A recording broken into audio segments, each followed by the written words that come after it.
రీసెంట్గా ఆంధ్రప్రదేశ్లోని కాకినాడ జిల్లాలోని తుని అనే మండలంలో అగ్రహారం అనే పల్లెటూరులో ఒక అమ్మాయి తప్పిపోయింది. అసలు ఏం జరిగిందంటే పాప పేరు గణేశ్వరి, ముద్దు పేరు జాను.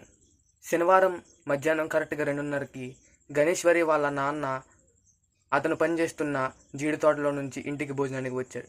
భోజనం చేసిన నాన్న తిరిగి జీడి తోటలో పనికి వెళ్తుంటే కూతురు ఆపి, నాన్న బండి మీద 2 రౌండ్లు వేయవా అని అడిగింది. కూతురు అడిగింది కదా అని నాన్న బండి మీద 2 రౌండ్లు వేసి మళ్ళీ తీసుకొచ్చి ఇంటి దగ్గర దించాడు.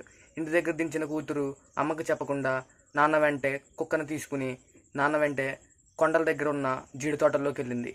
వెళ్ళి 2 రోజులు అయ్యింది. పాప కనిపించలేదు. తీరా చూస్తే పాప మిస్సింగ్. పాపతో పాటు కుక్క కూడా వెళ్ళింది.